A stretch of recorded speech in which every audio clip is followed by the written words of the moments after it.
Media pembelajaran interaktif menggunakan Lectera Inspire. Judul, Sistem Saraf pada Manusia.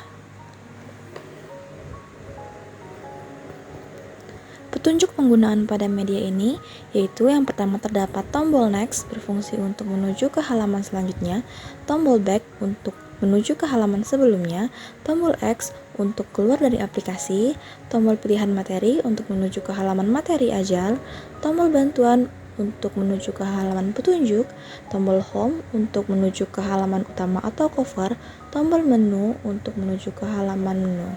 Rotasi layar bisa digunakan secara horizontal dan vertikal sesuai kebutuhan. Menu pada media yang pertama terdapat kompetensi, materi ajar, soal evaluasi, referensi, profil. Kompetensi inti, kompetensi dasar dan indikator. Tujuan pembelajaran, yang pertama dapat mengidentifikasi dan menggambarkan struktur sel saraf secara mikroskopis. Yang kedua, dapat mengaitkan proses penghantaran impuls pada sistem saraf. Yang ketiga, dapat menunjukkan adanya fungsi saraf pada tubuh. Yang keempat, dapat menjelaskan gerak refleks dan gerak sadar. Yang kelima, dapat menganalisis hubungan antara struktur jaringan penyusun organ pada sistem koordinasi. Materi ajar pada media terdapat pengertian sistem saraf, komponen sistem saraf, mekanisme impuls, susunan sistem saraf, mekanisme gerak, gangguan sistem saraf. Susunan sistem saraf yang mencakup saraf pusat dan saraf tepi, mekanisme gerak yang mencakup gerak sadar dan gerak refleks. Pengertian sistem saraf. Sistem saraf merupakan salah satu sistem koordinasi atau pengatur yang bertugas menerima rangsangan, meneruskan impuls, mengelola impuls, dan menentukan tanggapan atau respon. Komponen sistem saraf terdapat 3. Yang pertama ada reseptor, penghubung impuls, dan efektor. Tahukah kamu, sistem saraf merupakan sistem yang sangat kompleks, tetapi hanya terdiri dari 2 jenis sel, yaitu neuroglia dan neuron. Yang pertama terdapat neuroglia atau sel glia, disebut juga sebagai penunjang neuron. Pada sistem saraf pusat terdapat 4 jenis neuroglia, yaitu oligodendrosit, mikroglia, sel epidermal, dan astrosit. Pada saraf tepi hanya terdapat 1 jenis neuroglia, yaitu sel syahwan. Yang kedua, neuron berfungsi sebagai penghantar impuls. Setiap neuron memiliki bentuk dan ukuran yang bervariasi, terdiri dari 3 bagian, yaitu dendrit, badan sel, dan akson. Struktur neuron. Terdapat beberapa struktur neuron. Pertama ada dendrit. Dendrit merupakan penjuluran sitoplasma pendek yang bercabang, berfungsi untuk menerima dan mengantarkan rangsangan ke badan sel saraf. Nukleus berfungsi sebagai pengatur kegiatan sel saraf atau neuron. Akson berperan dalam menghantarkan impuls dari badan sel menuju ke efektor atau organ. Badan sel merupakan bagian neuron yang di dalamnya terdapat nukleus yang dikelilingi sitoplasma untuk menerima rangsangan dari dendrit menuju akson dan mengendalikan proses metabolisme keseluruhan neuron. Selubung myelin merupakan selaput pembungkus akson atau neurot, berfungsi untuk melindungi sel saraf dari kerusakan dan mencegah bocornya impuls serta memberi nutrisi. Sel syahwan berfungsi untuk mempercepat jalannya impuls. Nodus Ranvier berfungsi untuk mempercepat penghantaran rangsangan.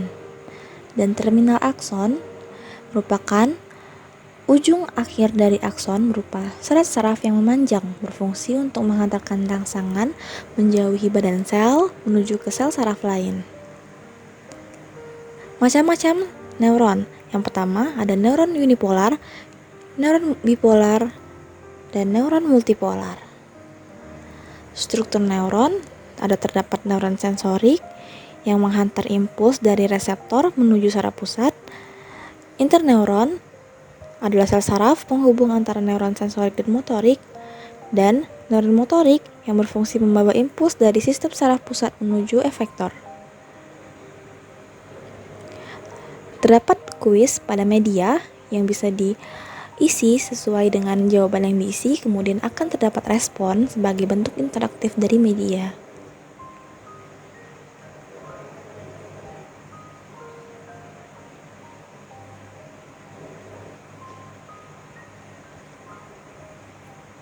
Mekanisme pengantaran impuls.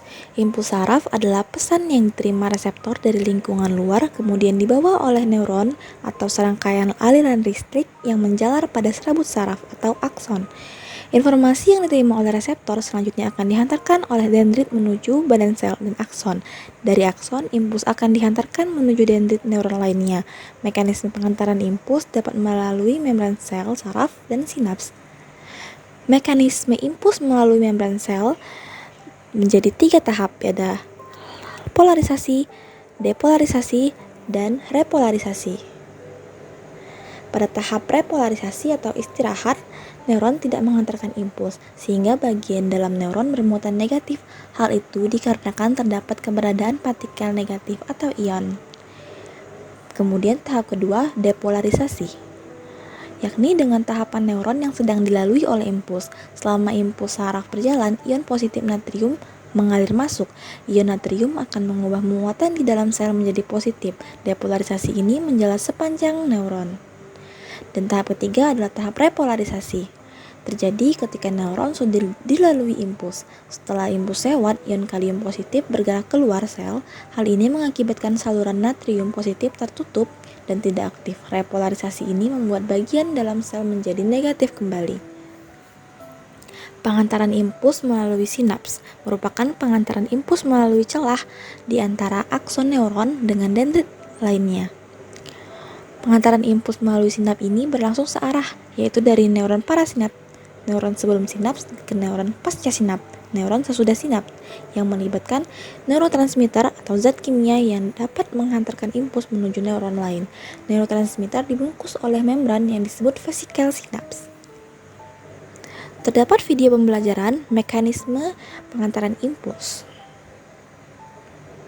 yang bisa kita akses melalui media Light Train Inspire ini secara langsung.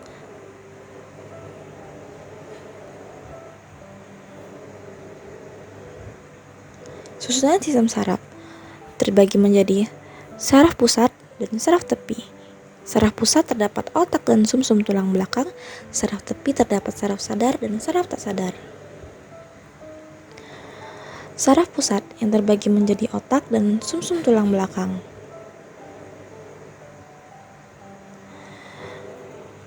Saraf pusat otak diperkirakan terdapat 100 miliar neuron yang mengatur respon secara sadar atau rangsangan, serta mengatur fungsi internal tubuh seperti berpikir, memori, emosi, kecerdasan, komunikasi, dan kepribadian. Otak manusia terdiri menjadi beberapa bagian. Terdapat otak besar atau cerebrum yang mengatur untuk berpikir, mengingat, berbicara, melihat, mendengar, dan lebih banyak lagi. Terdapat diencephalon, kemudian batang otak, dan otak kecil.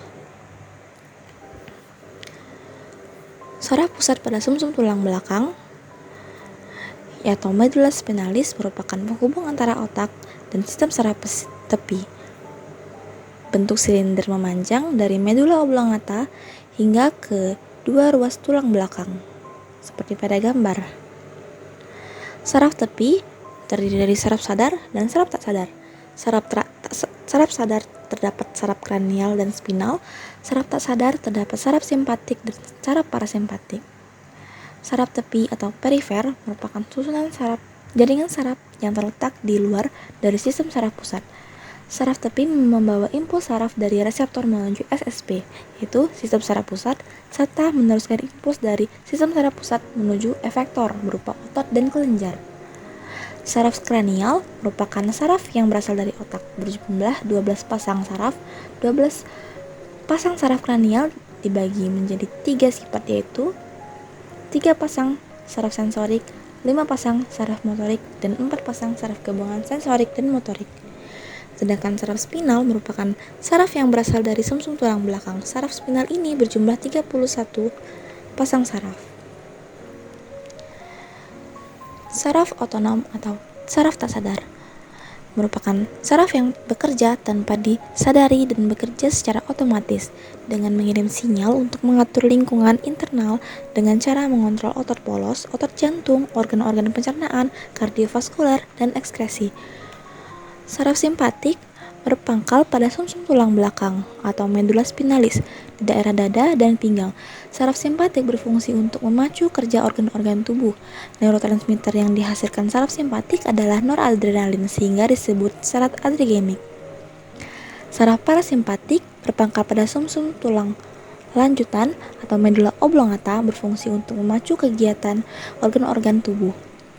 Neurotransmitter saraf parasimpatik adalah asetilkolin sehingga disebut saraf koligenik. Pada parasimpatik dapat menyempitkan pupil sedangkan simpatik memperbesar pupil. Parasimpatik memacu produksi saliva, simpatik menghambat produksi saliva. Parasimpatik menghambat denyut jantung, simpatik meningkatkan kerja jantung. Begitupun sebaliknya pada organ-organ lainnya pada tubuh.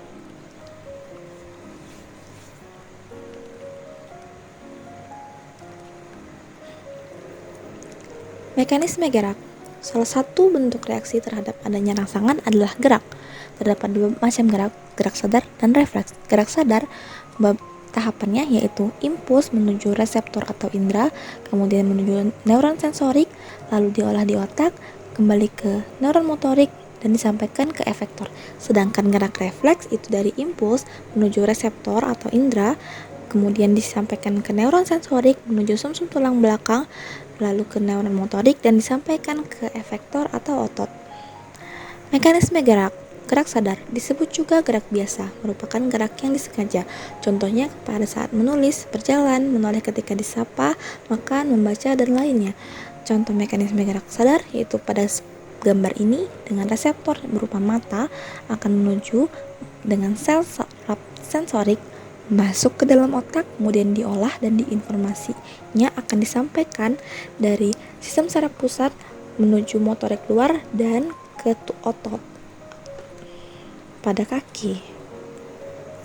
Mekanisme gerak refleks adalah respon otomatis terhadap stimulus tertentu yang menjalar pada rute yang disebut rungkung refleks.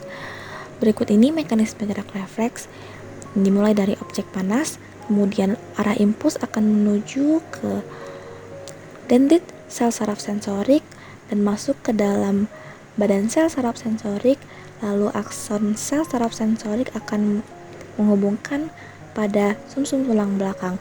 Badan sel interneuron akan menyampaikan informasi langsung secara refleks kepada badan sel saraf motorik, dan akson sel saraf motorik akan menyampaikan ke organ berupa otot, lalu akan dihasilkan efektor berupa reseptor nyeri di kulit dan memberikan reaksi.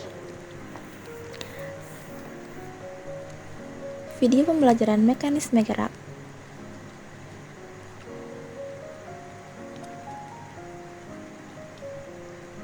Video ini bisa diakses langsung melalui media Lectura Inspire.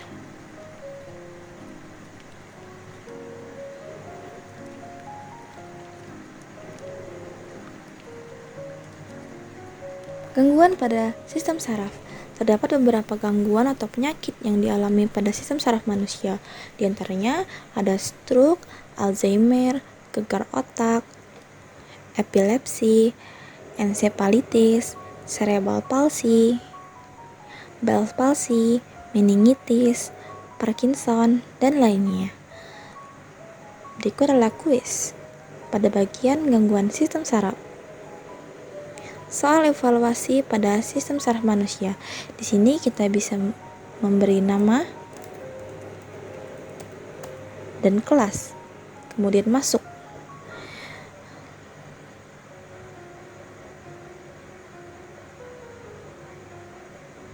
Pilihlah jawaban sesuai dengan jawaban yang Anda pilih, lalu klik tombol next.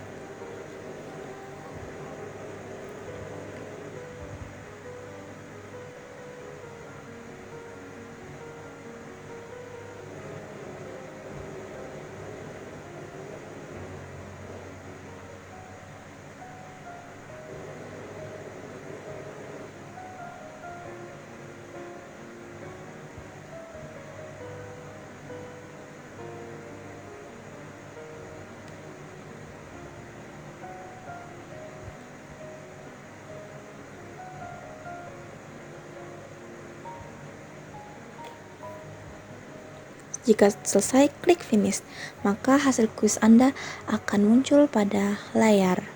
Dan untuk mengetahui kategori apakah Anda lulus kuis ini atau tidak, bisa klik di sini untuk mengetahui kategori nilai. Jika skor Anda 70-100, maka Anda lulus. Sedangkan 0-60, Anda tidak lulus. Daftar referensi pada media. Profil pengembang, profil dosen pembimbing dan dosen penguji.